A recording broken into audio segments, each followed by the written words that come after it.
Bien, el problema 14.4 dice lo siguiente, pues en la figura que vemos ahí se muestra un desplazamiento de un objeto oscilante en función del tiempo. Calcule la frecuencia, la amplitud, el periodo y la frecuencia angular.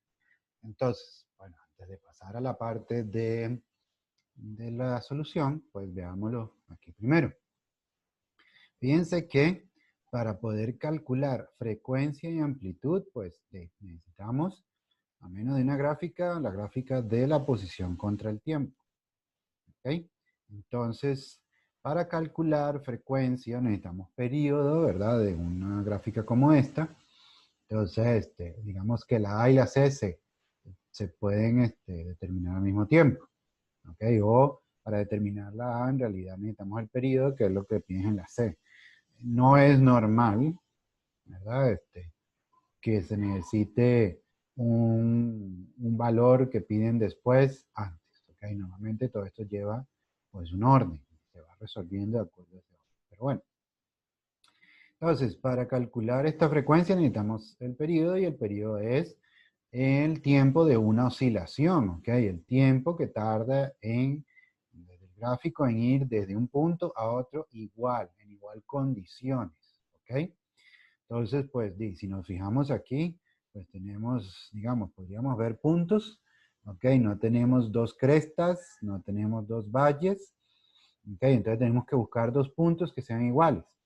Entonces, los dos puntos que son iguales aquí, pues son este que está aquí y este que está aquí. Entonces, justamente al final, ¿verdad? Del gráfico. Entonces, si vemos las división es 10, 11, 12, 13, 14, 15, 16.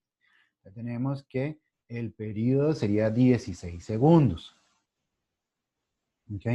16 segundos. Entonces, con eso podemos calcular la frecuencia. La amplitud, pues como tenemos una función de la posición contra el tiempo, la amplitud pues tiene que ver con esos valores mínimos o máximos de la oscilación.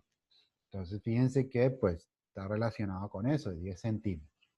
El periodo pues ya lo calculamos y la frecuencia angular se calcula a partir de la frecuencia. Entonces, como ven, pues de este gráfico podemos sacar esta información. Amplitud, ¿verdad? De la onda, o sea, lo que es el valor máximo del desplazamiento a partir del equilibrio. ¿Ok? Entonces, 10 centímetros, valor máximo o la magnitud de ese valor. ¿Ok? Y el periodo pues tendría que ver con los dos puntos en iguales condiciones, el tiempo de una oscilación. ¿Ok? Entonces, pues sí, veamos el ejercicio como tal.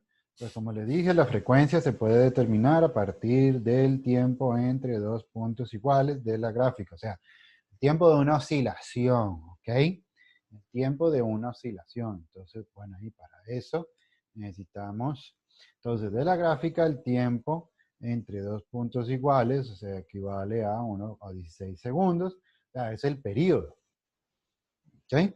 Entonces es el periodo y entonces pues lo que tenemos es que la frecuencia es el inverso del periodo y tenemos la frecuencia. ¿Cuál es la amplitud? Pues ya lo habíamos visto de la gráfica, esos puntos máximos, ¿verdad? Entonces son 10 centímetros. De la parte A pues ya lo resolvimos el periodo, 16 segundos. Y entonces la frecuencia angular, pues lo que tenemos es 2pi veces la frecuencia, 2pi, entonces nos da 0,393 radianes por segundo. Entonces, esto es un problema sencillo, pero que pues sirve para eso, identificar puntos en una gráfica. ¿Ok? Entonces, este sería el 14.4.